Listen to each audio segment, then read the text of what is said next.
Hello बच्चों, क्या हाल चाल।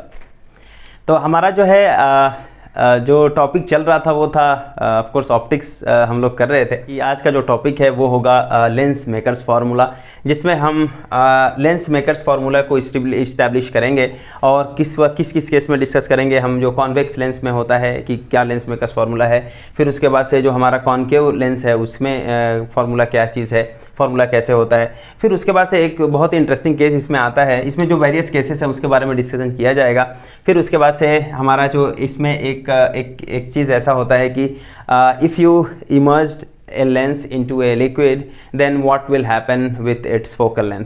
तो उसके बारे में भी हम लोग बात करेंगे कि जब लिक्विड के अंदर लेंस को इमर्ज किया जाता है तो उस केस में उसका फोकल लेंथ क्या हो जाता है। जनरल जो क्वेश्चन आते हैं, जैसे कि लेंस मेकर्स फार्मूले में अगर हम बात करें तो जनरली क्वेश्चन ऐसा पूछा जाता है, establish the lens makers formula. ठीक है, ऐसा जनरली जो क्वेश्चन रहता है, इसलिए मैंने उस क्वेश्चंस को भी लिख दिया है कि किस तरीके से वो पूछे जाते हैं।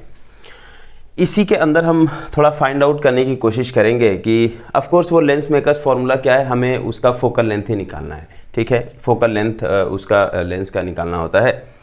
Does focal length depends upon medium, क्या फोकल लेंथ जो है वो मीडियम पे डिपेंड करेगा। तो हम लोग यही से इसका आंसर हम लोग ढूंढने की कोशिश करेंगे इसमें डिस्कशन में। तो मैंने यहाँ पे एक लिख दिया है already title lens makers formula. हमारे पास एक मैंने बाई कॉन्वेक्स लेंस कंसीडर किया है जिसका दोनों सरफेस एक्चुअली वो कॉन्वेक्स है, और जिसका दोनों सरफेस कॉन्वेक्स होता है उसको हम बाई कॉन्वेक्स बोलते हैं। तो बाई कॉन्वेक्स मतलब इन जनरल जो हम लोग जनरली बोलते हैं कि वो कॉन्वेक्स लेंस, तो वो बाई कॉन्वेक्स लेंस को ही बोला जाता है। ठीक है, बाई कॉन्वेक्स लेंस ले लिया। इसका मैंने एक रे डायग्राम दिखाया हुआ है। इसको हम बात करते हैं कि ये हमारा मान लेते हैं कि this is the incident ray. ठीक है, इंसिडेंट रे एक मीडियम से आ रहा है, इसका मीडियम का रिफ्रैक्टिव इंडेक्स मैंने मान लिया कि दिस रिफ्रैक्टिव इंडेक्स इज μ1। फिर उसके बाद से ये लेंस के अंदर लाइट जाएगी। अब बात यह है कि this is the point of incidence. ठीक है, और हम लोगों ने इसको बहुत डिटेल में पढ़ा हुआ है कि जब जैसे एग्जांपल के तौर पे ये लेंस हमने जो कंसीडर किया है ये ग्लास का है, तो इसको मान लेते हैं कि इसका जो रिफ्रैक्टिव इंडेक्स होगा दैट रिफ्रैक्टिव इंडेक्स इज μ2। और मैंने जो कंसीडर किया है इस केस में वो ऐसा है कि μ1 इज लेस दैन μ2। इसका मतलब ये हुआ कि जो पहले मीडियम का the refractive index of this first medium is less than the refractive index of the second medium. Okay, now you can see here this ray diagram. When light comes from rarer medium, so that means what? That means this medium become rarer, this medium become denser, right? When light comes from rarer to denser, then what will happen? It will bend towards the normal. ये हम लोगों ने already prove भी किया था कि कैसे ऐसा होता है, ये सब पिछले वीडियोस में है, आप जाके देख सकते हो। फिर उसके बाद से हम बात करें कि देखिए, तो यहाँ पे क्या हुआ कि ये थोड़ा सा नॉर्मल की तरफ बेंड करेगा, तो ये लाइट को हमने क्या किया, थोड़ा सा बेंड दिखा दिया है।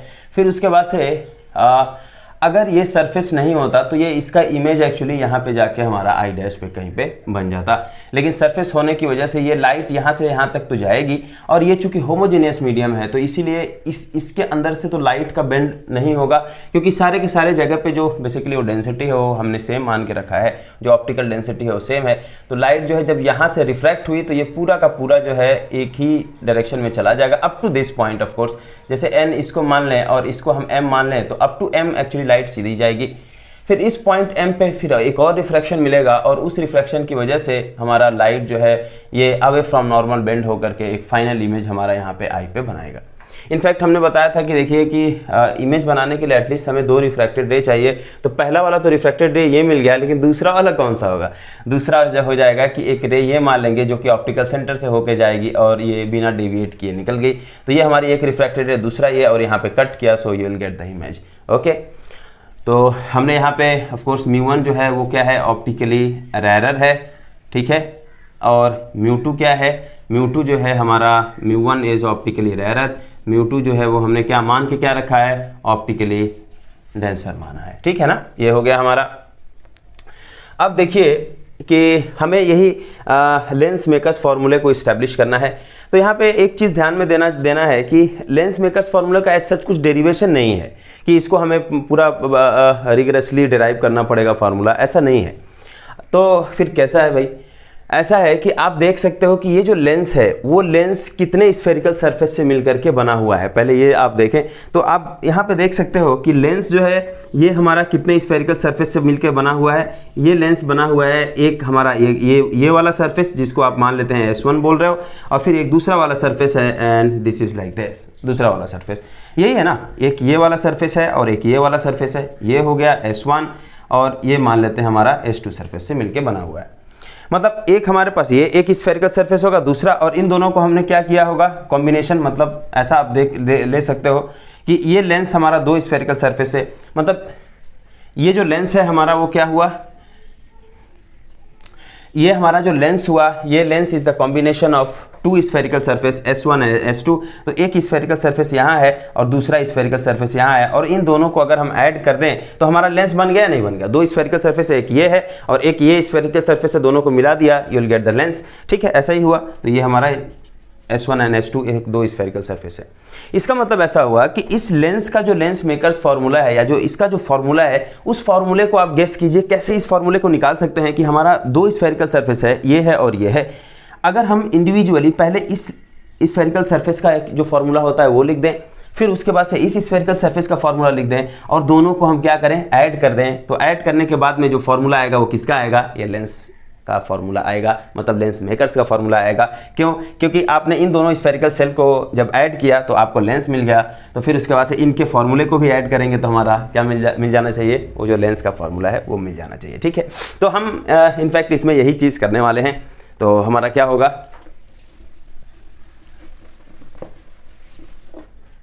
यहाँ पे लिख देता हूँ ये μ1 इज लेस देन μ2।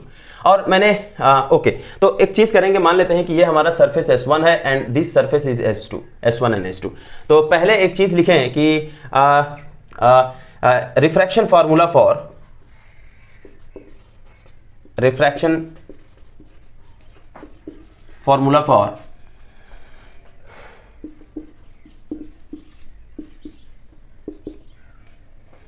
तो पहले हम ये चीज़ लिखें कि पहले का रिफ्रैक्शन फार्मूला, मतलब refraction formula for surface 1। Refraction formula for surface 1 को कैसे लिखेंगे, इसको जरा सा अलग से फिगर आप बना दीजिए जस्ट समझाने के लिए कि कैसे मतलब हो रहा है refraction formula for spherical surface. ये हमारे पास ऑब्जेक्ट है, यहाँ से लाइट आपकी गई, यहाँ पॉइंट ऑफ इंसिडेंस n है। अब यहाँ से आप देख सकते हो कि अगर हम इसको कैसे मतलब जो है लाइट कैसे इधर बेंड करेगी, तो हम क्या करेंगे, लॉ ऑफ रिफ्रैक्शन, मैंने बताया था कि लॉ ऑफ रिफ्रैक्शन अगर आपको पता है तो इमेज डायग्राम बनाने में कोई दिक्कत नहीं होगा। आप यहाँ से क्या करेंगे, एक परपेंडिकुलर मतलब एक लेंथ ड्रॉ करेंगे जो कि नॉर्मल होगा, और ये नॉर्मल हमेशा इसके सेंटर ऑफ कर्वेचर से होकर के पास करेगा। समझ में आ रहा है? फिर उसके बाद से क्या होगा कि लाइट जो है, चूंकि ये रैरर मीडियम है, ये आपका रैरर है, और ये क्या है आपका, ये आपका डेंसर है, मैंने मान के रखा है, ये μ2 है और ये क्या है, μ1 है। फिर उसके बाद से क्या होगा, लाइट जो है बेंड करेगा, तो मैंने ऐसा बेंड कराया नहीं बना कराया, ऐसा बेंड करा दिया। फिर उसके बाद से ये हमारा इमेज यहाँ पे कहीं पे बनाएगा जो कि आई डैश में बोल रहा हूँ, this is the image due to this surface S1। यहाँ पे इसको आप मान सकते हो कि let us consider this distance is actually object distance, और ये हमारा होगा, मान लेते हैं कि इसको इमेज डिस्टेंस जो कि V डैश मान लेते हैं। ठीक है, आई डैश मैंने माना है, तो ये हमारा V डैश इमेज डिस्टेंस हो जाएगा। और यहाँ से इसका जो P है, मान लेते हैं पोल 1, तो इससे इसका सेंटर ऑफ कर्वेचर का जो डिस्टेंस होगा वो of course radius of curvature होगा, क्योंकि फर्स्ट सरफेस के लिए हम कंसीडर कर रहे हैं, सो इट इज R1। इसमें मेरे ख्याल से किसी को कोई दिक्कत नहीं होना चाहिए। ठीक है, क्योंकि रैरर से डेंसर में जा रहा है तो टुवर्ड्स द नॉर्मल बेंड करेगा। अब जस्ट इसके लिए रिफ्रैक्शन फार्मूला आप जरा सा लिखिए। तो रिफ्रैक्शन फार्मूला हम कैसे लिखेंगे कि क्या होता है रिफ्रैक्शन फार्मूला, रिफ्रैक्शन फार्मूला क्या होता है कि μ2/v, राइट, यही होता है ना, सेकेंड मीडियम का रिफ्रैक्टिव इंडेक्स। मेरे ख्याल से जो रिफ्रैक्शन फार्मूला आपको पता होगा वो क्या होता है, μ2/v minus μ1/u is equal to μ2 minus μ1/r। ये होता है, हमने ये पिछले लेक्चर में डिराइव किया था। तो μ2 क्या है, एक्चुअली वो सेकंड मीडियम का रिफ्रैक्टिव इंडेक्स। तो ये हमारा है फर्स्ट मीडियम, ये हमारा है सेकंड मीडियम।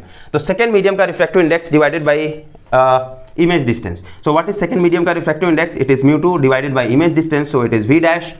फिर उसके बाद से माइनस μ1 क्या है, फर्स्ट मीडियम का refractive index, that is μ1 divided by object distance, तो ऑब्जेक्ट डिस्टेंस है u, आप यहां से देखो, is equal to μ2 minus μ1 over radius of curvature of first surface, it is R1। So this is equation number 1। तो actually ये काफी आसान था लिखना, मतलब इसीलिए मैंने लिख दिया। सेकंड वाला टफ है, इसको आप लोग लिखो। तो सेकंड वाला जो सरफेस होगा उसको आप कैसे लिखेंगे, मान लेते हैं ऑफ कोर्स सेकंड वाला हमारा सरफेस ये है। सेकेंड वाला सरफेस क्या है, सेकेंड वाला सरफेस हमारा ये है, ये सरफेस S2। अब मतलब हुआ क्या कि इसमें ये हमारा जो सरफेस हुआ, इस सरफेस पे आपने एक और स्फेरिकल सरफेस रख दिया है कि नहीं रख दिया, इसको लेंस में बनाने के लिए एक और स्फेरिकल सरफेस यहाँ से आ गया, यहाँ से अगर हम बात करें तो राइट, मतलब ये ऐसा टाइप का जो स्फेरिकल सरफेस है एक बना दे अगर हम यहाँ पे, तो ये कुछ ऐसा एक आपने सरफेस को रख दिया यहाँ पे। जब सरफेस आप रख देंगे तो क्या होगा, ये जो लाइट यहाँ से जा रही है, यहाँ से अगर हम बात करें, ये जो लाइट जा रही है आपका, ये जो दिख रहा होगा आपको, ये जो लाइट है, ये लाइट जब एक स्फेरिकल सरफेस आपने रखा तो फिर उसके बाद से क्या होगा, देखिए ये लाइट ऐसे जा रही थी, ये दोनों देखिए, ये ऐसे जा रही थी, यही दोनों है, ये वाला एग्जैक्टली यही है, मैं बना रहा हूँ, ये वाला जा रही है। आपने क्या किया, उसके रास्ते में एक और स्फेरिकल सरफेस रख दिया है, यही किया है ना, S2 में एक और स्फेरिकल सरफेस रख दिया है। अब क्या हुआ कि ये पहले जो है, ये जो हमारा वर्चुअल ऑब्जेक्ट था, इनफैक्ट वहां जा रही थी लाइट I डैश ये वाले पे। अब क्या होगा, चूंकि यहाँ पे एक रिफ्लेक्शन हो जाएगा, रिफ्लेक्शन होने की वजह से ये लाइट जो है ये अवे फ्रॉम नॉर्मल बेंड होकर के हमारा फाइनल इमेज जो है यहाँ पे I पे बना देगा, ठीक है।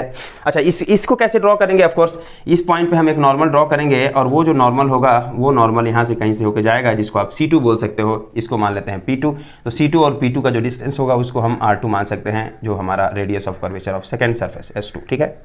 तो इसमें कोई दिक्कत नहीं हुआ, मेरे ख्याल से इसमें कोई प्रॉब्लम ही नहीं है।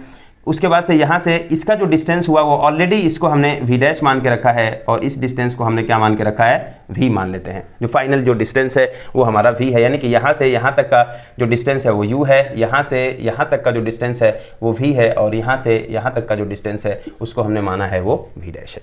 जस्ट आपको यही सोचना है कि जो हमारा एक एक का स्फेरिकल सरफेस का जो फॉर्मूला है उसको हम कैसे लिखेंगे। अब देखिए, अब लाइट इस मीडियम से आ रही है, मतलब ये इस वाले मीडियम से आ रही है, फिर उसके बाद से यहाँ दूसरे में जा रहा है। अब उस केस में इस वाले मीडियम का रिफ्रैक्टिव इंडेक्स क्या है, ऑलरेडी इस मीडियम का रिफ्रैक्टिव इंडेक्स μ2 है और इस वाले मीडियम का रिफ्रैक्टिव इंडेक्स क्या है, μ1 है। इसका मतलब अगर मान लें कि ऑफकोर्स चलिए फर्स्ट मीडियम ये है, सेकंड मीडियम ये है, मतलब क्योंकि लाइट जहाँ से जा रही है उसको अगर हम फर्स्ट मीडियम मान लें तो इसको ये फर्स्ट मीडियम हुआ हमारा, इसको दूसरे कलर से कर देता हूँ, तो ये मान लेते हैं कि ये हमारा फर्स्ट मीडियम हुआ, ये हमारा क्या हुआ, सेकेंड मीडियम हुआ इस बार, ठीक है। अब क्या होगा बताइए, अब इसको रिफ्रैक्शन फार्मूला लिखना है।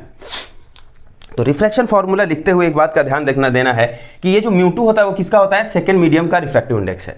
सेकंड मीडियम का refractive index divided by image distance क्या होता है, फार्मूला क्या होता है, सेकंड मीडियम का refractive index of second medium, formula क्या है, refractive index of second medium divided by image distance, ऐसा होता है ना, इमेज डिस्टेंस, ठीक है। तो ये फार्मूला क्या होता है,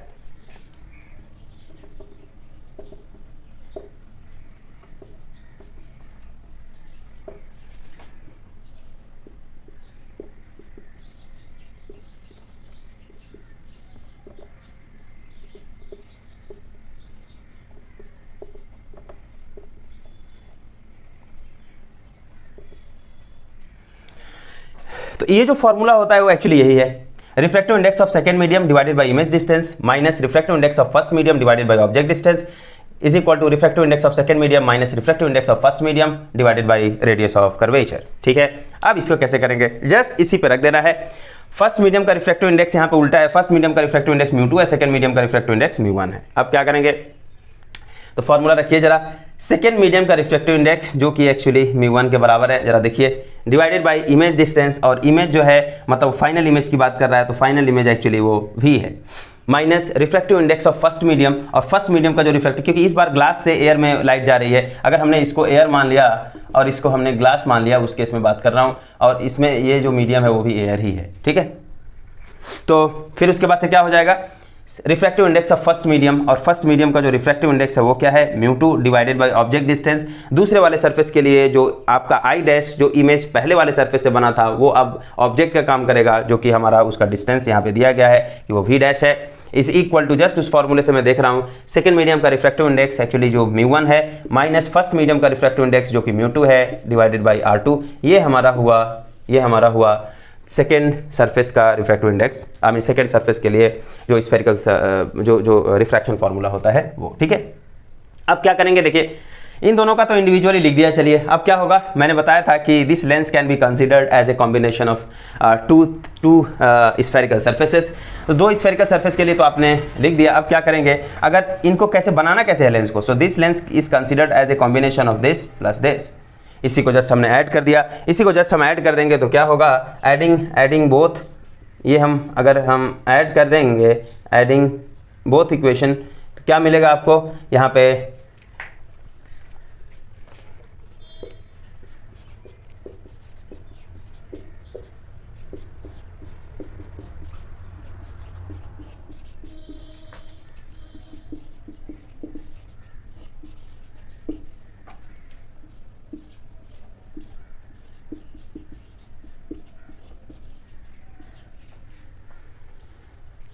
इन दोनों इक्वेशन को हमने ऐड कर दिया। तो देखिए जो एडिशन हुआ वो चीज़ यहाँ पे नीचे लिखा हुआ है कि पहला वाला ऑफ कोर्स ये वाला है दिस, यानी कि ये हो गया, और इसको हमने इसमें पहले ऐड कर दिया। तो यहाँ पे μ1/v minus μ2/v dash is equal to this plus this, तो ये वाला प्लस ये, ठीक है ना, इसमें कोई दिक्कत नहीं है। अब यहाँ पे एक चीज़ देख सकते हो आप, चूंकि जब इस ब्रैकेट को ओपन करेंगे तो μ2/v डैश और यहाँ पे क्या है माइनस μ2/v डैश, और ये कैंसिल होगा एक दूसरे से, ठीक है। क्या क्या कैंसिल हो रहा है, ये आपका ये और ये कैंसिल हो गया। कैंसिल होने के बाद में बचेंगे क्या, तो आपका जो बचेगा उस चीज़ को आप यहाँ लिख सकते हैं।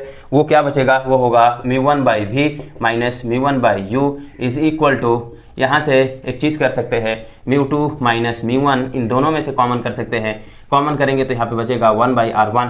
यहाँ से देखिए जब μ1 माइनस μ2 है, यहाँ पे जब माइनस साइन कॉमन करेंगे, माइनस साइन कॉमन करेंगे तो क्या हो जाएगा, ये प्लस हो जाएगा और ये वाला माइनस हो जाएगा, तो मतलब ये μ2 और ये क्या हो जाएगा माइनस μ1। तो माइनस साइन ऑलरेडी कॉमन किया है, तो क्या क्या हो जाएगा, क्या इसको एक बार और लिख दूं यहाँ पे, चलिए एक बार लिख ही देता हूँ। तो ये हो जाएगा μ2 माइनस μ1 ओवर r1, और माइनस साइन कॉमन करेंगे तो ये होगा μ2 माइनस μ1 ओवर r2। होगा या नहीं होगा, क्योंकि μ2 वाला प्लस हो जाएगा और μ1 वाला माइनस हो जाएगा, और μ2 माइनस μ1 कॉमन कर लेंगे तो 1/r1 माइनस 1/r2, ये हमारा हो गया। ये समझ में आ रहा है। अब यहाँ से कुछ नहीं करना है, जस्ट आप एक चीज़ यहाँ देख सकते हो आप कि μ1 जस्ट हम कॉमन कर लेंगे तो क्या होगा, μ1 को कॉमन कर लिया अगर आपने तो क्या लिख सकते हैं। तो मेरे ख्याल से एक काम करता हूँ मैं कि इसको ऊपर में थोड़ा सा या ये यहाँ पे लिख देता हूँ मैं, मेरे ख्याल से हो जाएगा यहाँ पे।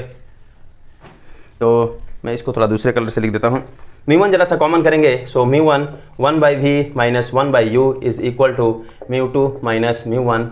μ1 को हमने कॉमन किया था μ2 माइनस μ1, और ये हो जाएगा 1/r1 माइनस 1/r2। अब हम मान लें कि जो ऑब्जेक्ट है उसको हमने इन्फिनिटी पे प्लेस किया है।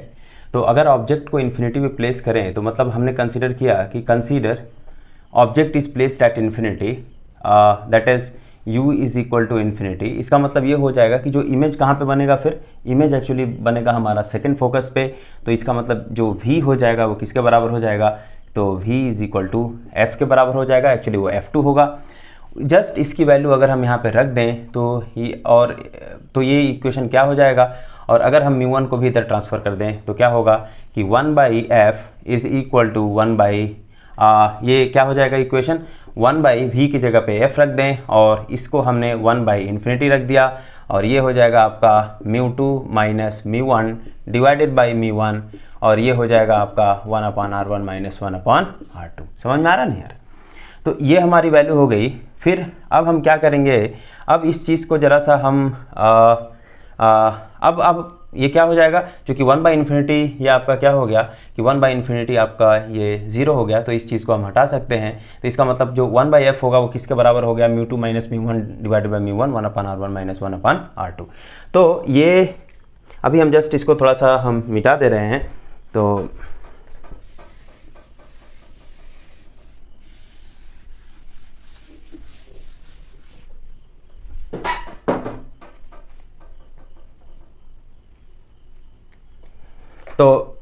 ये क्या हो जाएगा, 1/f इज इक्वल टू, इसको हम ऐसा भी लिख सकते हैं कि μ2/μ1 माइनस μ1/μ1। इसका मतलब ये हो जाएगा कि हम इसको ऐसा क्या लिख रहे हैं, it is like 1 + 2/3 is equal to 1/3 + 2/3 type का, ठीक है, ऐसा करके हम लिख रहे हैं। तो ये कितना हो जाएगा आपका, μ1 से μ1 कैंसिल हो जाएगा, 1 हो जाएगा। सो 1/f इज इक्वल टू 1, क्या हो जाएगा ये, μ2/μ1 माइनस 1, और ये हो जाएगा आपका 1/r1 माइनस 1/r2। μ2/μ1 क्या होता है, ये सेकंड मीडियम का refractive index with respect to first medium. So this will be equal to 1/f is equal to, ये हो जाएगा आपका, इसको हम लिख सकते हैं 1μ2 हो जाएगा, नहीं हो जाएगा 1μ2 माइनस 1, और ये हो जाएगा आपका 1/r1 माइनस 1/r2। तो ये हमारा रहा कि जो फोकल लेंथ का जो फार्मूला होता है, इनफैक्ट यही वाला जो रिलेशन है, this is the focal length formula. अब देखिए, अभी यहाँ पे एक चीज़ मैंने बताया था, ये चीज़, इस क्वेश्चन का थोड़ा जवाब ढूंढने का कोशिश करें। काफ़ी इंटरेस्टिंग क्वेश्चन है ये। Does focal length depends upon medium? क्या फोकल लेंथ मीडियम पे डिपेंड करेगा? जैसे एग्जांपल के तौर पे मैंने जो चश्मा पहना है, एक्चुअली ये जो है जो स्पेक है, this is a concave lens.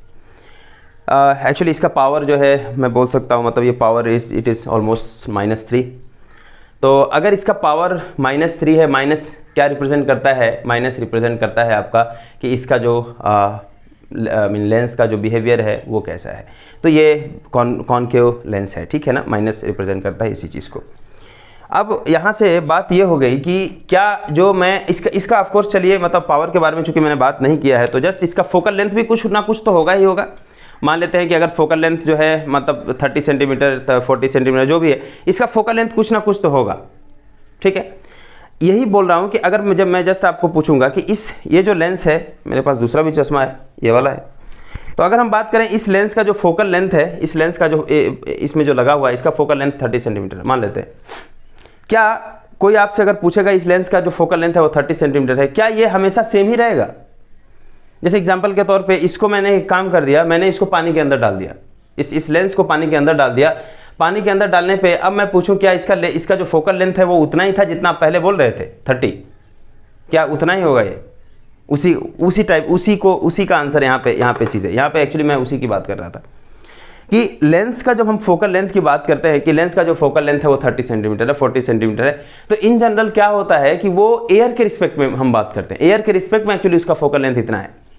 उसका रीज़न क्या है? इस लेंस मेकर्स फार्मूले को अगर आप ध्यान से देखें तो यहाँ पे ये इस वाले को आप ध्यान से देखें, एक्चुअली इस वाले को ध्यान से देखें, इस फार्मूले को, तो यहाँ पे क्या है? 1/f is equal to μ2 minus μ1 1/r1 minus 1/r2, ठीक है। अब यहाँ पे सबसे इंटरेस्टिंग बात यह है कि μ2 क्या है? μ2 जो है ये लेंस जिस मटेरियल का बना हुआ है, जिस मटेरियल का बना हुआ उसका रिफ्रैक्टिव इंडेक्स है, जिस मटेरियल का ये लेंस बना हुआ उसका रिफ्रैक्टिव इंडेक्स है, ठीक। लेकिन μ1 क्या है? यही सबसे इंटरेस्टिंग जो पैरामीटर है वो एक्चुअली ये μ1 है कि इसके फॉर्मूले के अंदर, ये फोकल लेंथ का जो फॉर्मूला है, इस फॉर्मूले के अंदर ये μ1 आ रहा है। μ1 किसका रिफ्रैक्टिव इंडेक्स है? जो जिस मीडियम के अंदर आपने इस लेंस को रखा है, ये इस मीडियम के अंदर आपने लेंस को रखा है, इस मीडियम का रिफ्रैक्टिव इंडेक्स एक्चुअली क्या है? इस मीडियम का रिफ्रैक्टिव इंडेक्स हमारा μ1 है। अब देखिए कि यहाँ पे यही चीज़ सोचने वाली बात थी कि रिफ्रैक्टिव इंडेक्स जो मतलब इसका जो यहाँ पे सोचने वाली बात यही है कि इसका जो फोकल लेंथ है वो फोकल लेंथ इस मटेरियल के रिफ्रैक्टिव इंडेक्स पे केवल नहीं डिपेंड कर रहा है, बल्कि इसके सराउंडिंग का जो रिफ्रैक्टिव इंडेक्स है वो क्या है उस पर भी डिपेंड कर रहा है। समझ में आ रहा है ना? तो जब हम हवा में, जैसे मान लेते हैं इसको अगर आपने यहाँ पे हवा में रखा, इसका फोकल लेंथ 30 सेंटीमीटर है, लेकिन जैसे ही आप पानी के अंदर डाल देंगे तो ये मटेरियल आपका ग्लास ही रहेगा। ऑफ कोर्स ये ग्लासी मटेरियल है, लेकिन इसके चारों तरफ का जो मीडियम है वो चेंज हुआ या नहीं हुआ? पहले एक्चुअली वो एयर था, अब वो क्या हुआ? अब जो है वो क्या हो जाएगा? वो वाटर हो जाएगा। अब क्या हो जाएगा? जब पानी के अंदर डालेंगे तो इसके सराउंडिंग मीडियम जो होगा वो चेंज हो जाएगा, और जब सराउंडिंग मीडियम चेंज हो जाएगा तो ये जो μ1 है, μ1 की जो वैल्यू है वो वैल्यू चेंज हो गई। जैसे ही μ1 की वैल्यू चेंज हो जाएगी, ये पूरी की पूरी क्वांटिटी में, मैग्नीट्यूड में फ़र्क आ जाएगा। और जब मैग्नीट्यूड में, ऑफ कोर्स मैग्नीट्यूड में भी फ़र्क आ सकता है, उसका जो बिहेवियर है उसमें भी फ़र्क आ सकता है, लेकिन मैं जस्ट मैग्नीट्यूड के बारे में अभी उसके बारे में एक डिस्कशन करेंगे। तो जस्ट मैग्नीट्यूड के बारे में हम बात करते हैं। तो मैग्नीट्यूड हमारा चेंज हुआ या नहीं हुआ? मैग्नीट्यूड हमारा, जैसे कैसे मैग्नीट्यूड चेंज हुआ? जैसे मान लेते हैं कि अगर आप जस्ट एयर के अंदर कंसीडर करें, तो एयर के अंदर अगर उसका फोकल लेंथ f है, सो 1/f इज इक्वल टू, ये हो जाएगा refractive index of second medium, that is fine, और डिवाइडेड बाई μ1, जो कि ये μ1 जो है उसकी वैल्यू 1 हो जाएगी। क्यों 1 हो जाएगी? क्योंकि हमने एयर कंसीडर किया है, और ये -1, और ये हुआ 1/r1 माइनस 1/r2। दूसरी बार में जब आपने इसी को आपने वाटर के अंदर डाल दिया, तो उस केस में इसको हम एयर मान लें, इसको 1/f वाटर मान लें, तो ये हो जाएगा आपका μ2/μ1, और ये वाटर हो जाएगा जिसका रिफ्रैक्टिव इंडेक्स 1.33 होता है। ऑफकोर्स इसका 1.001 प्रैक्टिकली 1 मान रहे हैं एयर के लिए, तो ये होगा μ2/μ1 -1, और ये कितना होगा? 1/r1 minus 1/r2। मतलब यहाँ पे एक चीज़ और कंसिडरेशन करना है कि इसका जो आपका जो रेडियस ऑफ कर्वेचर है लेंस का वो चेंज नहीं हो रहा है जब हम इसको वाटर में डाल रहे हैं। तो यहाँ पे क्या हुआ कि यहाँ पे अब देखिए इसकी जो वैल्यू होगी वो और इसकी जो वैल्यू होगी वो, क्या वो डिफरेंट नहीं होगा? बिल्कुल डिफरेंट होगा, क्योंकि आपने μ1 को चेंज कर दिया है, जो वैल्यू है वो चेंज हो जाएगी। तो इसका मतलब क्या हो जाएगा, फोकल लेंथ जो वाटर में होगा वो फोकल लेंथ और एयर के अंदर जो फोकल लेंथ था वो दोनों चेंज हो गया। इसका मतलब जब भी हम बात करेंगे कि इसका मतलब बोलना क्या चाहिए, हमें बोलना ये चाहिए कि अगर इसका फोकल लेंथ 30 सेंटीमीटर है so it is 30 centimetre with respect to air, right. क्योंकि अगर जब जैसे ही आपने मीडियम को चेंज कर दिया इसका जो फोकल लेंथ होगा वो क्या होगा, चेंज होगा। क्यों? क्योंकि रिफ्रैक्टिव इंडेक्स चेंज कर रहा है। ठीक है, समझ में आ गया। अब बात करते हैं कि अगर लेंस को किसी एक लिक्विड के अंदर डाल दिया जाए तो उस समय फोकल लेंथ पे क्या फ़र्क पड़ेगा। तो हमने देखा कि देखिए जब सराउंडिंग मीडियम को आप जब चेंज कर देते हैं तो उसका फोकल लेंथ तो चेंज हो जाता है। तो हमें वही देखना है कि फोकल लेंथ में कैसे चेंज होता है, क्या नेचर लेंस के बिहेवियर में भी चेंजेस होगा या नहीं होगा, वही चीज़ हम यहाँ पे देखेंगे। तो हमने अभी ये जो फार्मूला डिराइव किया है वो फार्मूला कौन सा है, जो हमने डिराइव किया है वो फार्मूला है आपका ये, जिसको हमने डिराइव किया है कि 1/f इज इक्वल टू होगा आपका μ2 minus μ1 divided by μ1 1/r1 minus 1/r2। ये हमने फार्मूला ऑलरेडी डिराइव किया। अभी जस्ट μ2 क्या है, उस जो आपका लेंस का मटेरियल का रिफ्रैक्टिव इंडेक्स, μ1 क्या है, सराउंडिंग का रिफ्रैक्टिव इंडेक्स। अब आपने मान लेते हैं, अगर हम कंसिडर कर लें कि जो आपने पहले लेंस को आपने एयर के अंदर रखा, उसका रिफ्रैक्टिव इंडेक्स μa है, और जो आपने लेंस रखा है उस लेंस के ग्लास का जो मटेरियल है, मतलब बेसिकली जो ग्लास का जो रिफ्रैक्टिव इंडेक्स है वो μg है। और ये जो रिफ्रैक्टिव इंडेक्स मैं बोल रहा हूँ it is of course relative to vacuum है, राइट, क्योंकि रिफ्रैक्टिव इंडेक्स तो एक रिलेटिव क्वांटिटी है। तो एफ ऑफ ए जो है, मान लेते हैं एयर के अंदर आपका एफ ऑफ ए क्या है, एयर के अंदर लेंस का फोकल लेंथ, जो कि हम क्या लिख सकते हैं, μ2 क्या है, तो ये μ2 जो है मतलब इस मीडियम का रिफ्रैक्टिव इंडेक्स जो ये आपका ग्लास है उसको मैं मान लेता हूँ μg। μ1 क्या है, चूंकि सराउंडिंग का है और सराउंडिंग यहाँ पे इस केस में क्या है, एयर है, तो minus μa divided by μa, और ये आपका 1/r1 माइनस 1/r2 क्या है, एक का रेडियस ऑफ कर्वेचर और फिर उसके बाद से दूसरे का radius of curvature r1 r2 है, राइट।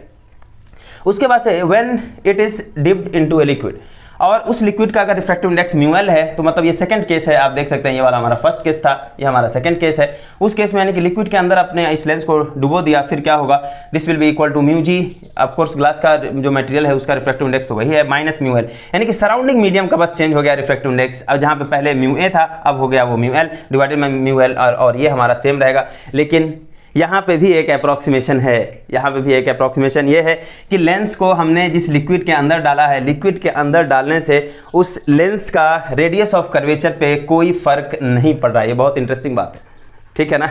अगर रेडियस ऑफ कर्वेचर पे फर्क पड़ जाता, जैसे एग्जांपल के तौर पे किसी लेंस को आपने डाला, वो मान लेते हैं उस लिक्विड के अंदर जब गया तो वो श्रिंक कर गया, थोड़ा छोटा हो गया।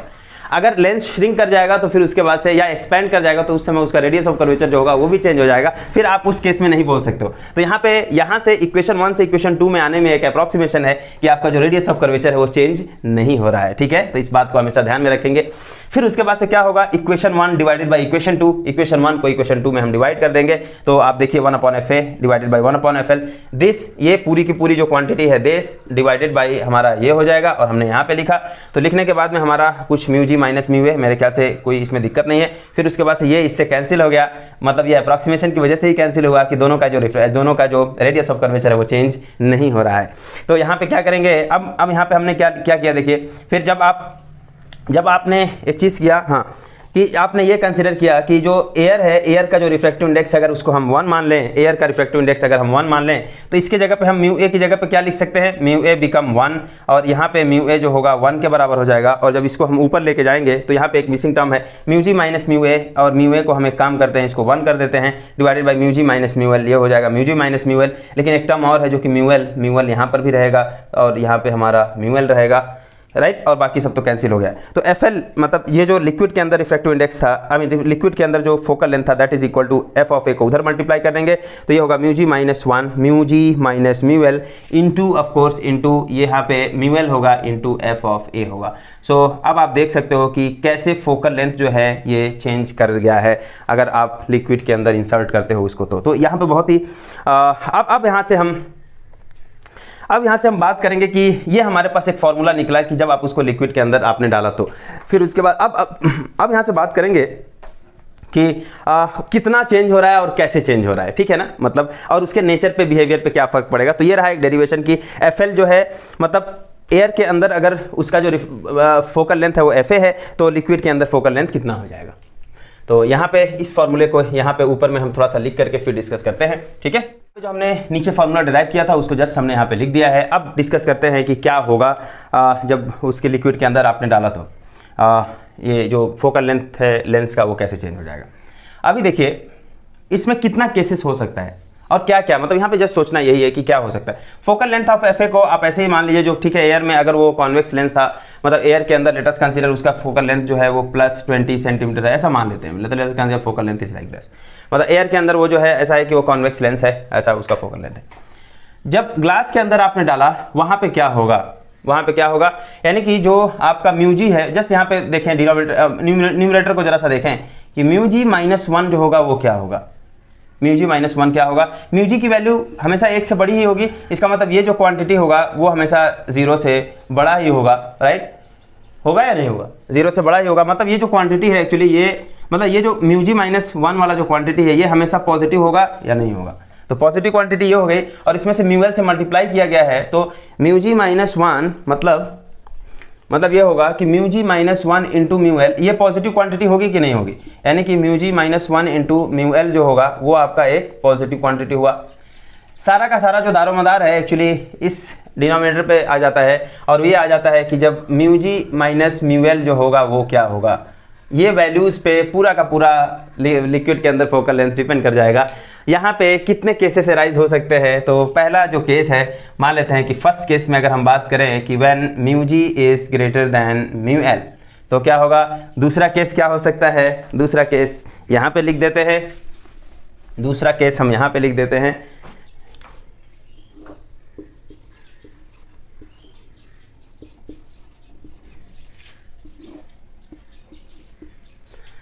तो पहला केस ये है कि व्हेन म्यूजी इज ग्रेटर देन म्यूएल, आपके पास ये फॉर्मूला है, तो उस केस में आपका म्यूजी माइनस म्यूएल जो होगा वो क्या हो जाएगा, माइनस म्यूएल इज ग्रेटर देन 0, मतलब ये हुआ कि ये पॉजिटिव वैल्यू है।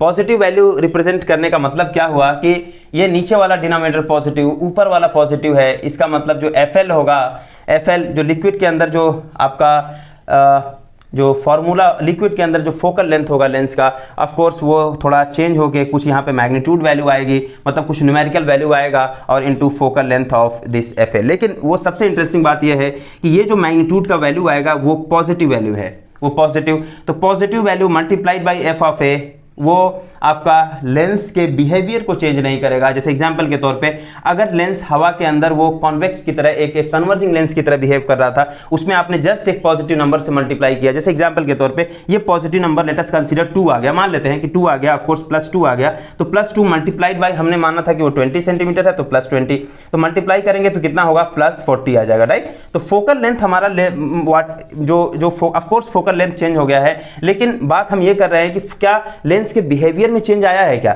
लेंस जो है वो क्या है, लेंस हमारा ये जो प्लस है, प्लस इन द सेंस कि ये हमारा कॉन्वेक्स है, तो हमारा ये कॉन्वेक्स की तरह बिहेव कर रहा है, ये प्लस ही है, तो मतलब ये +20 था पहले, अभी क्या होगा, +40 हो गया, राइट, मतलब ऐसा हो गया।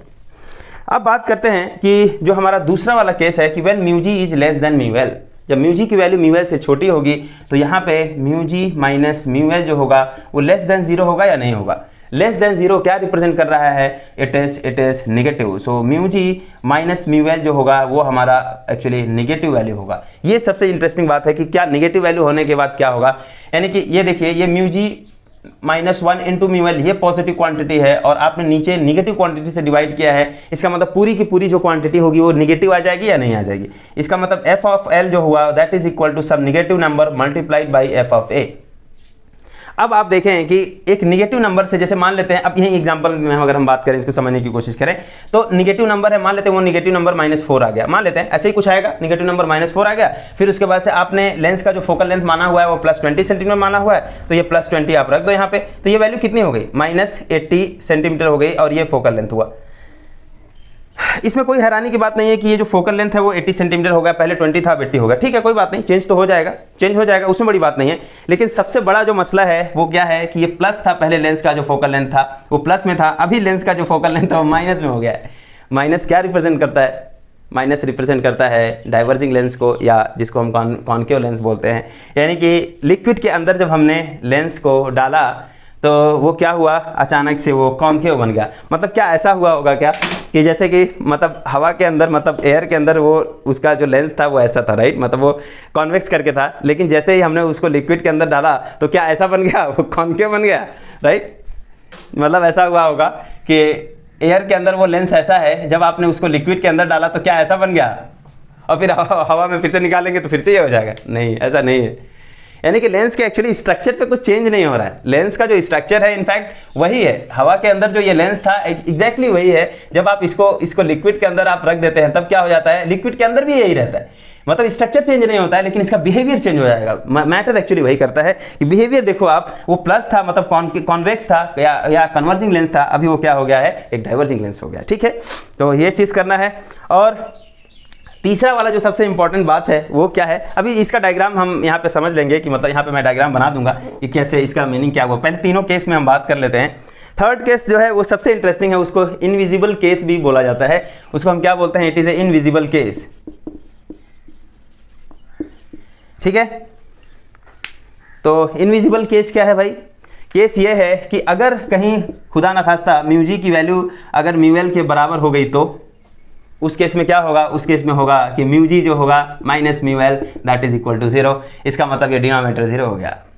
डिनोमिनेटर 0 होने का मतलब क्या है, डिनोमिनेटर 0 होने का क्या मीनिंग हुआ कि ये हमारा जो एफ एल की वैल्यू है वो क्या हो जाएगी, तो एफ एल की जो वैल्यू है वो कितनी हो जाएगी, चूंकि डिनोमिनेटर 0 हो गया है। So F L is equal to some numbers F of A divided by 0, that means F L become infinity.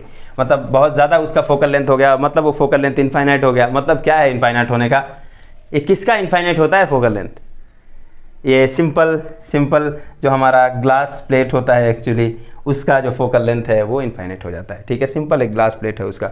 मतलब क्या हुआ, वो लेंस तो भी क्या यही मीनिंग हुआ कि उस लेंस को हमारा कॉन्वेक्स था, बेसिकली इस टाइप का हमारा लेंस था कॉन्वेक्स, क्या वो पानी के अंदर जा करके एकदम सिंपल ग्लास प्लेट हो गया है क्या, नहीं, ऐसा नहीं है।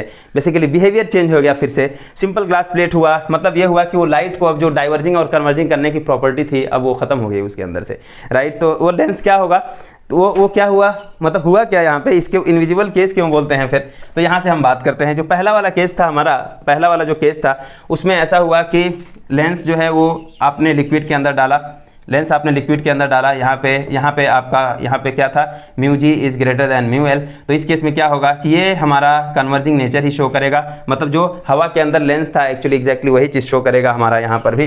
तो लेंस के बिहेवियर में कोई फर्क नहीं पड़ा। लेकिन दूसरे वाले केस में, ये पहला था और दूसरा वाला जो केस था वो क्या है, इंटरेस्टिंग एक्चुअली ये दोनों केसेस थे, दूसरा और तीसरा, कि अगर लेंस को लिक्विड के अंदर डाल दिया तो क्या हुआ, और इसलिए यहाँ पे म्यू जी जो है is less than mu L.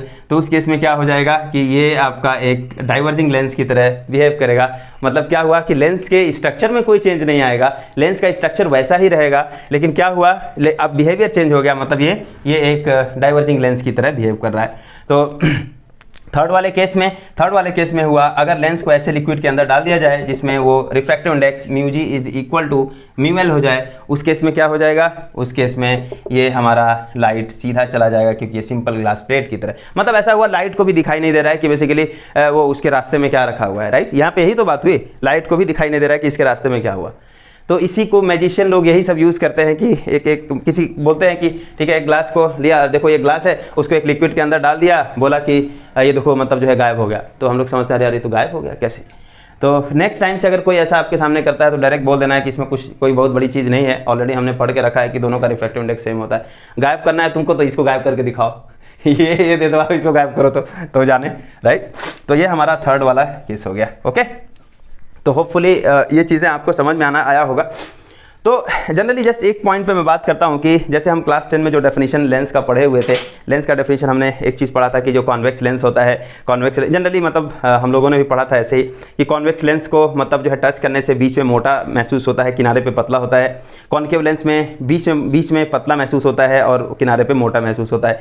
लेकिन एक्चुअली वो डेफिनेशन अब सही नहीं है, क्योंकि फोकल लेंथ मतलब ऐसा हुआ कि उसी कॉन्वेक्स को हम एक ऐसे लिक्विड के अंदर डाल दें जहाँ पे हमारा ये refractive index actually surrounding medium का वो ज़्यादा हो जाए और उस मटेरियल का रिफ्रैक्टिव इंडेक्स कम हो जाए, तो वो एक्चुअली वो कॉन्केव लेंस का जो बिहेवियर होता है उसकी तरह बिहेव करने लगेगा। Although it is structure is basically convex. तो ठीक है ना। तो इसका मतलब ये हुआ कि हमारा हम क्या डिफाइन करेंगे कि जस्ट आप कॉन्वेक्स और कॉन्केव को याद रखें कि convex is converging lens and concave is diverging lens, ठीक है। तो कोई भी हो तो बेसिकली उसके केस में हम डिफाइन कर सकते हैं। तो यहाँ पे हम अब कॉन्केव लेंस के बारे में डिस्कस करने जा रहे हैं कि कॉन्केव लेंस अगर होगा तो उस केस में बेसिकली ये जो लेंस मेकर्स फार्मूला होगा वो क्या होगा। तो फार्मूला इनफैक्ट सेम ही आता है, उसमें कुछ वो नहीं है, लेकिन बस बात यह है कि अब आपको कैसे लिखना होगा। तो इसमें भी आप देख सकते हैं कि यहाँ पे दो सरफेस बन रहा है, एक सरफेस आपका ये वाला है, दूसरा सरफेस ये, इसको मान सकते हैं। सो this is S1 surface and this one is S2 surface, ठीक है। अब हमें करना क्या है कि इसके लिए फॉर्मूला लिखना है। तो पहले वाले सरफेस के लिए जस्ट आप थोड़ा सा डायग्राम बनाएं। तो एक सरफेस के लिए हमारा अगर हम डायग्राम बनाएं तो यहाँ पे आपका ऑब्जेक्ट है, तो यहाँ पे देखेंगे कि चूंकि ये वाला इस बार हमारा μ1 है, ये आपका μ2 है और μ1 इज लेस देन μ2। इसका मतलब ये हुआ कि जो दूसरा वाला मीडियम है वो डेंसर है और पहला वाला जो मीडियम है वो क्या है, रेरर है। तो अगर हम इससे एक बेसिकली परपेंडिकुलर लेंथ ड्रॉ करते हैं तो ये जो है आपका किधर जाएगा, लाइट जो है हमारा टुवर्ड्स द नॉर्मल बेंड करेगा और टुवर्ड्स द नॉर्मल बेंड करने की वजह से थोड़ा सा इसमें इधर मुड़ जाएगा। और मुड़ जाएगा तो चूंकि मतलब यहाँ से अगर हम ऑब्जेक्ट से एक रे इधर पास कराएं, एक रे इधर जो जा रहा है वो ये रिफ्रैक्टेड रे, और ये चूंकि सेंटर ऑफ कर्वेचर के ही लाइन में है तो ये अनडेविएट होकर के सीधा चली जाएगी। तो चूंकि ये दोनों रे एक्चुअली डेविएट हो रहा है तो कहीं पे नहीं मिलेंगे, तो इसको हम पीछे मिलाएंगे। तो पीछे मिलाएंगे तो ये हमारा कहीं पे आ करके हमारा इमेज बनाएगा आई डैश, जो कि यहाँ पे ये पोजीशन है। समझ में आ रहा नहीं आ रहा? तो यहाँ पे हमारा आई डैश पे बना दिया। अब मैं एक काम करता हूँ, इस सी को हटा देता हूँ, जस्ट कन्फ्यूजन ना हो कि इतना ज़्यादा मतलब जो है वो पजलिंग फिगर नहीं होना चाहिए। तो ये हमारा जस्ट एक पीछे मिला दिया हमने इसको, आई डैश बन गया। यहाँ पे रिफ्रैक्टिव इंडेक्स आपका ये μ2 है इस मीडियम का, ठीक है। और फिर उसके बाद से O से लेकर के इसका डिस्टेंस हम U मान लें और इससे ये जो डिस्टेंस है वो V डैश मान लें। फिर उसके बाद से और इसका मान लें कि इस सरफेस के लिए जो रेडियस ऑफ कर्वेचर है वो R1 है। तो नाउ पहले वाले सरफेस के लिए जस्ट रिफ्रैक्शन फार्मूला आप लिख दें। तो refraction formula of first surface क्या होगा, रिफ्रैक्शन फार्मूला फॉर, तो पहले सरफेस के लिए रिफ्रैक्शन फार्मूला क्या हो जाएगा कि क्या होगा बताइए। तो μ2 बाई V क्या है, V डैश है, minus μ1 by U is equal to μ2 minus μ1 over R1। ये जस्ट ऐसे ही लिख रहा हूँ, इसमें कुछ दिक्कत ही नहीं है। पहला मीडियम हमारा ये है, दूसरा मीडियम ये है, दूसरे मीडियम का रिफ्रैक्टिव इंडेक्स μ2। तो μ2 by V dash minus μ1 by U is equal to μ2 minus μ1 over R। ये मान लेते हैं कि ये हमारा इक्वेशन नंबर 1 है, ठीक है। लेकिन फिर उसके बाद से दूसरे वाले के लिए क्या करेंगे आप, दूसरे वाले सरफेस के लिए अगर हम बनाएं तो दूसरा वाला सरफेस एक्चुअली ये है। दूसरा वाला सरफेस देखिए यहाँ से, राइट, यही है ना। तो दूसरा वाला सरफेस हमारा यूं होगा। और इसके लिए अगर हम डिस्कस करें तो चूंकि यहाँ पे देखिए ये जो रेड वाला है एक्चुअली यही रेड लाइट है, जो कि ये आपका कैसे जा रहा है, ये ऐसा करके जा रहा है, मान लेते हैं ऐसा। ये हम इसको पीछे मिलाए थे तो ये आई डैश बना था या नहीं बना था, यही था। फिर उसके बाद से ये आपका इस बार ये रेरर है, राइट, ये रेरर है, μ1 है और ये जो है वो μ2 है। तो ये लाइट और क्या होगा, इसका सेंटर ऑफ कर्वेचर अगर बनाएंगे तो ये सेंटर ऑफ कर्वेचर यहाँ पे कहीं होगा इसका मतलब क्या हो जाएगा कि जब लाइट डेंसर से रेरर में जाती है तो क्या होती है, अवे फ्रॉम नॉर्मल। इसका मतलब ये हो जाएगा कि ये जो है अवे फ्रॉम नॉर्मल होगा, मतलब आपका इधर बेंड होगा, लाइट इधर बेंड होगा, राइट। समझ में आ रहा नहीं आ रहा? जब इधर लाइट बेंड होगी, इसको हम पीछे मिलाएंगे तो हमारा जो फाइनल इमेज बनेगा वो यहाँ पे बनेगा। समझ में आ रहा है? तो ये वाला जो डिस्टेंस हुआ वो डिस्टेंस V डैश और ये वाला जो डिस्टेंस हुआ वो हमारा हुआ V। अब जस्ट इसके लिए रिफ्लेक्शन फार्मूला लिखना है। तो इसको हम मानेंगे कि ये ऑफकोर्स फर्स्ट मीडियम है, ये सेकंड मीडियम है, तो फिर से वही लिखना है, सेकंड मीडियम का refractive index divided by image distance. तो सेकंड मीडियम का रिफ्रैक्टिव इंडेक्स μ1 है, image distance actually V, minus first medium का refractive index μ2 divided by object distance जो कि V डैश है, क्योंकि यही आई डैश जो होगा दूसरे वाले सरफेस के लिए एक ऑब्जेक्ट का काम कर रहा है। ऑलरेडी इसको मैंने पिछले वाले उसमें किया है, इसीलिए थोड़ा सा जल्दी कर रहा हूँ। तो ये हो जाएगा हमारा क्या, सेकंड मीडियम का रिफ्रैक्टिव इंडेक्स μ1, फर्स्ट मीडियम का refractive index μ2 divided by R2। ये मान लेते हैं इक्वेशन नंबर 2। अब क्या करेंगे, जस्ट दोनों को ऐड कर देना है हमें, दोनों को ऐड कर देंगे तो μ2 बाई V डैश, दोनों को ऐड कर देंगे तो क्या होगा, क्या मैं डायरेक्ट लिख दूं, मतलब दोनों को ऐड करके देखिए क्या हो जाएगा, μ2 by V dash minus μ1 upon U, μ1 by V minus μ2 by V dash. यहाँ पे μ2 बाई V डैश है, यहाँ पे माइनस μ2 बाई V डैश है, तो ये जो है ये वाला जो टर्म होगा इससे कैंसिल हो जाएगा और बाकी आपका जो है वो आप लिख दो आफ्टर, मतलब एडिंग, यहाँ पे हम लिखेंगे कि एडिंग इक्वेशन 1 एंड 2। तो ऐड करने के बाद में हमारा क्या बचेगा, μ2 एक्चुअली यहाँ पे बचेगा हमारा μ1 upon V minus μ1 upon U is equal to μ2 minus μ1 over R1 और plus μ1 minus μ2 divided by R2। ये हमारा बचेगा। समझ आ रहा नहीं आ रहा? ठीक है। फिर उसके बाद से क्या करेंगे हम यहाँ पे, तो हमारा जो फिर से सेम चीज़ हुआ कि μ1 कॉमन कर लेंगे और यहाँ पे होगा 1/v minus 1/u is equal to, यहाँ इन दोनों से μ2 माइनस μ1 आप कॉमन कर लो, क्या हो जाएगा 1/r1 माइनस 1/r2। ये ऑलरेडी हमने किया हुआ इसीलिए मैं इसको कर दिया। तो ये जानते हैं कि 1/v माइनस 1/u जो होता है वो लेंस का जो फॉर्मूला होता है फोकल लेंथ का वो होता है। तो ये 1/f इज इक्वल टू ये होता है μ2 माइनस μ1 ओवर μ1 और ये हमारा हो गया 1/r1 माइनस 1/r2। बेसिकली इसी को हम ये लिखते हैं कि इसी को लिखा जाता है कि 1/f is equal to 1 μ2 minus 1 और ये होगा 1/r1 minus 1/r2। So this is the required formula. ठीक है,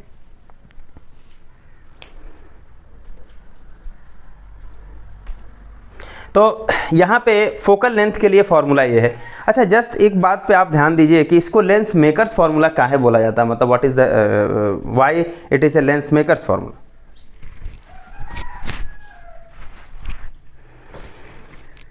तो जस्ट एक चीज़ बताइए यहाँ पे कि इसको जो है हम लेंस मेकर्स फॉर्मूला क्यों बोलते हैं। ये भी तो फोकल लेंथ का ही फॉर्मूला है ना, है तो है फोकल लेंथ का ही फॉर्मूला है, लेकिन लेंस मेकर्स क्यों बोलते हैं? क्योंकि एक्चुअली मैन्युफैक्चरर जो होते हैं किसी लेंस के फोकल लेंथ को जब डिज़ाइन करते हैं कि इस लेंस का फोकल लेंथ एयर के रिस्पेक्ट में इतना होना चाहिए, तो वो लोग इसी फॉर्मूले का इस्तेमाल करके उस फोकल लेंथ को डिज़ाइन करते हैं। क्योंकि आप देख सकते हो कि दो स्फेरिकल सरफेस वो लेंगे और उस स्फेरिकल सरफेस को जोड़ेंगे और उसके अंदर जो मटेरियल है वो रिफ्रैक्टिव इंडेक्स मतलब जो है उनको ऑलरेडी पता है। तो रेडियस ऑफ कर्वेचर क्या क्या लेने से बेसिकली फोकल लेंथ उतना हो जाएगा। मतलब ये हुआ कि डिज़ायर्ड पावर या डिज़ायर्ड फोकल लेंथ को बनाने के लिए हम किस फार्मूले का इस्तेमाल करते हैं, इस फार्मूले का इस्तेमाल करते हैं, इसीलिए इसको हम बोलते हैं it is a lens makers formula. Okay, तो हम एक चीज़ और यहाँ पे एक केस है कि हमने जब बाई कॉन्वेक्स लिया था, ये थोड़ा सा बहुत अच्छा होगा कि अगर आप इसको ट्राई करोगे तो यहाँ पे क्या है कि बाई कॉन्वेक्स लेंस अगर आपको याद है पहले वाले में आप जाके देख सकते हैं कि बाई कॉन्वेक्स लेंस हमने ये लिया। तो ये मान लेते हैं कि ये रैरर मीडियम है μ1 है, इसका रिफ्रैक्टिव इंडेक्स μ2 है और मैंने मान लिया है कि μ1 जो है वो लेस देन μ2 है, ये है। अब यहाँ से लाइट पढ़ के किधर जाएगी, ऑफ कोर्स ये रैरर है, ये डेंसर है, तो क्या होगा टुवर्ड्स नॉर्मल बेंड करेगी। लेकिन इस बार मैं एक चीज़ कर रहा हूँ कि ये बेंडिंग जो है वो मैं थोड़ा सा कम दिखा रहा हूँ। क्या बेंडिंग को कम दिखाया जा सकता है? वो किस पे डिपेंड करेगा? वो बेंडिंग एक्चुअली डिपेंड करता है कि दोनों मीडियम के रिफ्रैक्टिव इंडेक्स का जो डिफरेंस है वो कितना है। अगर डिफरेंस कम है तो बेंडिंग कम होगा, डिफरेंस ज़्यादा है तो बेंडिंग ज़्यादा होगा। हाँ, ऑफ कोर्स ये जो है इसमें एक कंडीशन ये है कि वो नॉर्मल के लाइन में नहीं होना चाहिए। ये सभी चीज़ें हमने ऑलरेडी डिस्कस किया हुआ है, राइट, कि वो बेंडिंग कैसे कब होगा। जैसे हमने एक बार डिस्कस किया था कि अगर एक मीडियम यहाँ रैरर है और एक मीडियम हमारा ये डेंसर है, तो अगर हमें एंगल ऑफ इंसिडेंस को हम यहाँ पे फिक्स ही रखें तो ये जो बेंडिंग होगा मतलब ये ऐसा होगा कि क्या ये बेंडिंग सही है या ये वाला बेंडिंग सही है। कब होगा? तो जब इस डेंसर मीडियम का रिफ्रैक्टिव इंडेक्स हमारा अगर कम होगा तो ये बेंडिंग पॉसिबल है और ज़्यादा होगा तो ये वाला बेंडिंग पॉसिबल है। हमने इसको इवन शो भी किया था, मतलब एक फॉर्मूले से पिछले वीडियो में अगर आप देखें तो, ठीक है। तो यहाँ पे एक्चुअली हुआ यही कि इस बार हम एक काम करते हैं कि इस लेंस के मटेरियल का जो रिफ्रैक्टिव इंडेक्स है वो ऑफकोर्स पहले वाले मीडियम से बहुत ज़्यादा डिफरेंस नहीं है। तो उस केस में जो लाइट होगी थोड़ी सी बेंड करेगी और यहाँ पे चला गया। फिर यहाँ से अगर हम बात करें, ठीक है, यहाँ पे एक आपका रिफ्रैक्शन मिल रहा है, फिर यहाँ से आपका क्या होगा away from normal. So away from normal is like this. यहाँ पे भी थोड़ा सा हमने कराया तो यहाँ पे हमारा पहुँच गया हमारा ये कहाँ पे हमारा फाइनल इमेज यहाँ पे बनाया इसका, राइट। अब इस केस में हम लेंस मेकर्स फार्मूला अगर करना चाहें तो कैसे करेंगे? तो लेंस मेकर्स फार्मूला कैसे होगा? तो मेरे ख्याल से उस चीज़ को हम मान लेते हैं कि सरफेस S1 ये है, सरफेस S2 ये है। तो सरफेस S1 के लिए अगर हम बात करें, सरफेस S1 के लिए अगर हम बात करेंगे तो ये ऑब्जेक्ट है आपका, ये μ1 है और ये क्या है आपका μ2 है। यहाँ से लाइट गई, आपकी लाइट गई और फिर उसके बाद से ये मीडियम चूंकि डेंसर है थोड़ा सा बेंड हुआ है और ज़्यादा बेंड नहीं हुआ है, राइट। और एक लाइट ऑफ कोर्स आप यहाँ कर सकते हैं इसके सेंटर ऑफ कर्वेचर से, आई मीन ऑप्टिकल सेंटर से पास करेगी तो अनडेविएट होकर के चली जाएगी। तो इस केस में क्या हुआ कि एक लाइट एक्चुअली यहाँ सीधा जा रही है और एक यहाँ जा रही है।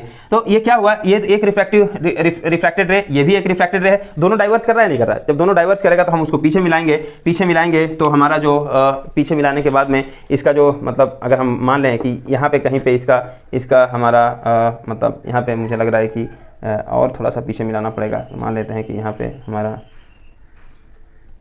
ऐसा कुछ करके हमारा ये ठीक है, यहाँ पे इसका कहीं पे हमारा इमेज बनेगा जो कि आई डैश होगा, राइट। यहाँ पे इमेज हमारा बनेगा जो कि आई डैश होगा। अब इस केस में ये वाला जो है वो V डैश है, यहाँ पे आपका U है और ये आपका P1 P2 जो भी मानना है वो मान सकते हो आप। अब इसके लिए रिफ्लेक्शन फार्मूला लिखना है। पहला ये केस हो गया। दूसरा वाला सरफेस कौन सा है? दूसरा वाला सरफेस ये है हमारा। यहाँ से यही लाइट जा रही है कि नहीं जा रही है? यही लाइट हमारी जा रही है।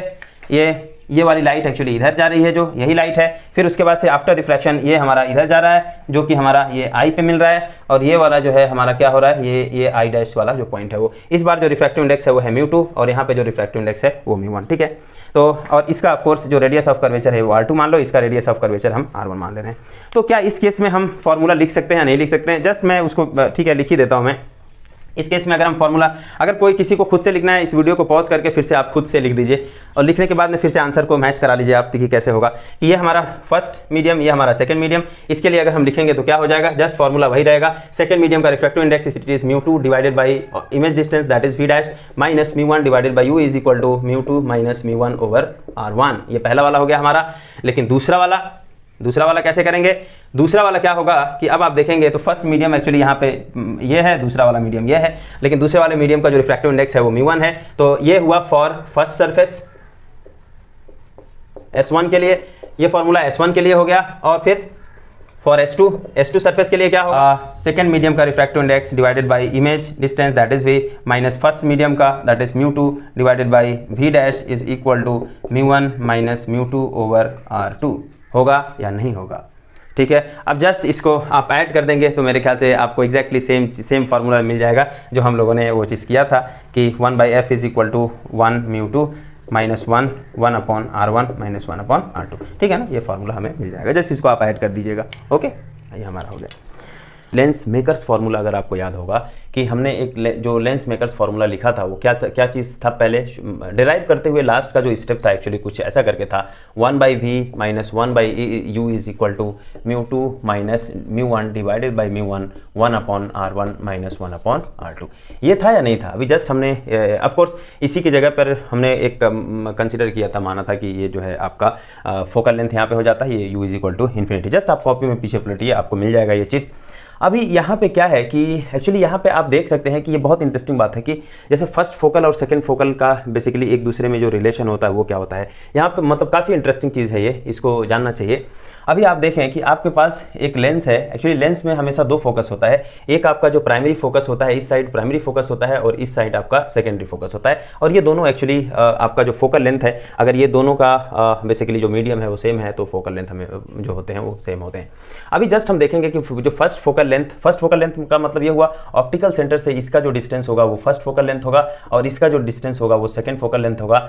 और इन जनरल जो आपका यहाँ पे देख सकते हैं कि जो f2 होगा वो एक्चुअली पॉजिटिव है और f1 जो है वो हमारा नेगेटिव है। अभी जस्ट हमें ये देखना है कि f1 और f2 में क्या रिलेशन है, कैसे करेंगे। तो देखिए कि f1 का जो है डेफिनेशन पे जाना है होगा आपको और f2 के डेफिनेशन पे जाना होगा। तो f2 का जो डेफिनेशन है, जो सेकंड फोकल लेंथ का जो डेफिनेशन था वो क्या था, सेकंड फोकल लेंथ का जो डेफिनेशन है वो ये बोलता है कि आपको ऑब्जेक्ट को कहाँ पे रखना है, इन्फिनिटी पे। तो सेकंड फोकल लेंथ का अगर आप डेफिनेशन देखेंगे तो ये बोलता है कि जब प्रिंसिपल एक्सिस के जो पैरेलल रेज आती है after refraction, of course convex consider कर रहे हैं, जिस पॉइंट पे हमारा प्रिंसिपल एक्सिस को कट करते हैं सभी रेज एक दूसरे को, उस पॉइंट को हम क्या बोलते हैं, it is a second focus and this is optical centre, right. यही डेफिनेशन होता है कि नहीं सेकंड फोकस का। और ऑफ कोर्स सेकंड फोकस का जो ऑप्टिकल सेंटर के बीच का जो डिस्टेंस है that is the second focal length हो जाएगा। तो सेकेंड फोकल लेंथ के केस में अगर आप कंसीडर करें तो u और v क्या होगा इन जनरल। अभी हमने जस्ट एक चीज डिफाइन किया है कि ये फॉर एग्जांपल यहाँ से और यहाँ पे ये आपका जो डिस्टेंस है वो u है और ये डिस्टेंस हमारा क्या था, v था। अभी जस्ट वो लेंस जो मेकर्स फॉर्मूला है उसके केस में आप देख सकते हो। तो अगर हमारा सिचुएशन अगर यूं हो गया तो इस केस में सेकंड फोकस के केस में हमारा ये क्या बन जाएगा फॉर्मूला, मतलब जो सिचुएशन बनेगा वो कैसा होगा कि ऑब्जेक्ट को आपने कहाँ पे रखा, कि सेकंड फोकल के केस कब होगा कि व्हेन आपका ये जो ऑब्जेक्ट है उसको हम इन्फिनिटी पे रख रहे हैं, ऑब्जेक्ट इन्फिनिटी पे आ जाएगा, है कि नहीं, ऑब्जेक्ट इन्फिनिटी पे। तो ये जो v होगा, v क्या होगा, v जो है बेसिकली हमारा मतलब ऑब्जेक्ट अगर इन्फिनिटी पे रखा गया है तो ये आफ्टर रिफ्रैक्शन हमेशा कहाँ पे जाएगा, फोकस पे जाएगा। दिस इंप्लाइज v जो है होगा वो आपका एक्चुअली f2 के बराबर होगा, जो यहाँ से जो फोकल लेंथ होगी f2 उसके बराबर हो जाएगी। समझ में आ रहा नहीं आ रहा है। तो अगर हम जस्ट इसकी वैल्यू अगर हम यहाँ पे रखें, यहाँ पे इसकी वैल्यू को रखें तो यहाँ पे क्या हो जाएगा, देखिए 1/v upon F2 is minus 1 upon infinity is equal to μ2 minus μ1 divided by μ1, और ये जो होगा आपका 1 upon R1 minus 1 upon R2। ये हमारे पास यानी कि ये चीज़ होती है एक्चुअली 1 μ2 माइनस 1 होती है। सो 1 अपॉन F2 जो होगा वो किसके बराबर हो जाएगा, 1 μ2 माइनस 1, और ये हो जाएगा आपका 1 upon R1 minus 1 upon R2। समझ में आ रहा नहीं आ रहा है? तो ये हमारा हुआ कि जो सेकंड फोकल लेंथ है, सेकंड फोकल लेंथ के लिए हमारा ये एक फार्मूला आपका बना कि 1 upon F2 is equal to this much 1 μ2 minus 1 upon R1 minus 1 upon R2। समझ में आ रहा नहीं आ रहा है? ओके, अब हम फर्स्ट अगर फोकल लेंथ के बारे में बात करें कि फर्स्ट जो हमारा फोकल लेंथ होगा, या हम बात करें कि जो हमारा फर्स्ट फोकस के केस में अगर हम बात करें तो इस केस में क्या होगा, इस केस में हमारा ऐसा होगा, मतलब यहाँ पे जस्ट हमें यही देखना है कि u और v की वैल्यू क्या होगी। तो यहाँ पे जस्ट अगर आप ऐसा बात करें कि कैसे था आपका कि फर्स्ट फोकस में ऐसा होता है कि वो पॉइंट जहाँ से चलने वाली जो रेज होती है वो आफ्टर रिफ्रैक्शन प्रिंसिपल एक्सिस के पैरेलल हो जाए। So this one is known as the first focus and this is the optical centre. यहाँ से यहाँ तक का जो डिस्टेंस होगा वो होगा f1, राइट। मतलब u जो हो जाएगा, जस्ट आपको क्या करना है, u is replaced by f1, right. Just u को हमें क्या करना है, u is replaced by f1, और ये जो v हो जाएगा वो किसके बराबर हो जाएगा, इन्फिनिटी के। So from this equation what we will get 1 upon infinity minus 1 by f1 is equal to, इसको हम क्या लिख सकते हैं, 1 μ2 minus 1, and this is 1 upon R1 minus 1 upon R2। Now you can see here that 1 upon f1 is equal to क्या किसके बराबर हो जाएगा, ये 1 μ2 minus 1 upon R1 minus 1 upon R2। अब यहाँ से एक चीज़ आप देख सकते हैं कि इस इक्वेशन से और ये जो आपके पास इक्वेशन आया, इन दोनों इक्वेशन से जस्ट एक चीज़ कंपेयर करेंगे तो right hand side actually equal है। इसका मतलब क्या हो जाएगा कि जो लेफ्ट हैंड साइड होगा वो भी इक्वल होगा। इसका मतलब ये हो जाएगा कि 1 अपॉन F2 जो है वो माइनस 1 अपॉन F1 के बराबर है। This implies F2 is equal to minus of F1। मतलब ऑफकोर्स F1 और F2 मैग्नीट्यूड में इक्वल हैं, लेकिन साइन उनका क्या है, निगेटिव है। ऑफकोर्स एक जो है आपका ऑप्टिकल सेंटर से लेफ्ट साइड में है, एक जो है आपका राइट साइड में है, ठीक है ना।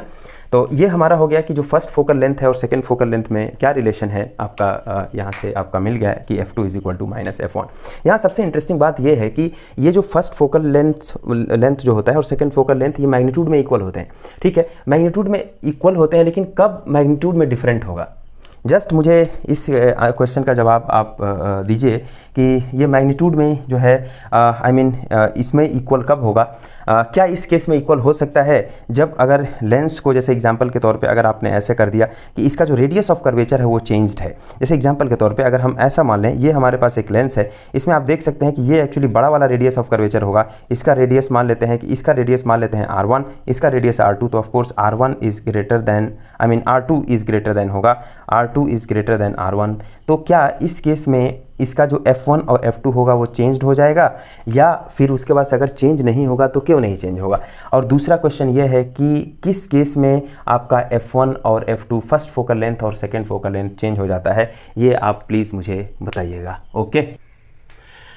ओके, तो हमने आज का जो हमारा जो टॉपिक का डिस्कशन था उस पर मैं जस्ट थोड़ा सा एक समरी दे देता हूँ कि हमारा जो आज का टॉपिक था वो था लेंस मेकर्स फार्मूला। हमने इसमें डिस्कस किया कि बाई कॉन्वेक्स के केस में जो लेंस मेकर्स फार्मूला है, बाई कॉन्केव के केस में लेंस मेकर्स फार्मूला कैसा है, हमने उसको इस्टेब्लिश किया उस रिलेशन को। इवन हमने ये जाना इसको लेंस मेकर्स फार्मूला बोलते क्यों है, चूँकि ये फोकल लेंथ का ही फार्मूला होता है तो क्यों इसको ऐसा बोला जाता है, वो चीज़ ऑलरेडी हमने डिस्कस किया। फिर उसके बाद से उस लेंस को किसी लिक्विड के अंदर अगर हम इमर्ज कर दें तो उसके फोकल लेंथ में, उसके बिहेवियर में क्या चेंजेस होते हैं, उस चीज़ को हमने डिस्कस किया। इनफैक्ट काफ़ी इंटरेस्टिंग केसेस था कि लेंस जो है वो हमारा कॉन्केव लेंस की तरह बिहेव करने लगता था, कभी कभी कॉन्वेक्स लेंस की तरह बिहेवियर हो जाता था, कभी वो इनविजिबल हो जाता था, राइट। ये चीज़ें हमने डिस्कस किया। मतलब वो जो मैजिक चीज़ होती है वो चीज़ हुआ था। और ऑफ कोर्स ये चीज़ें तो ऑलरेडी हमने किया ही कि फोकल लेंथ जो है वो कैसे डिपेंड करता है मीडियम पे। तो हमने इसको बहुत ही रिग्रेसली किया कि मीडियम पे ऑफ कोर्स किसी भी लेंस का जो फोकल लेंथ होता है वो फोकल लेंथ उस मटेरियल के ही रिफ्रैक्टिव इंडेक्स पे डिपेंड नहीं करता है, बल्कि उसके चारों तरफ का जो सराउंडिंग मीडियम है एक्चुअली उस सराउंडिंग मीडियम के रिफ्रैक्टिव इंडेक्स पे भी डिपेंड करता है, ठीक है। तो ये हमने इस लेक्चर में सीखा। एंड तो thank you very much. I hope you enjoyed this lecture, and thank you very much for watching.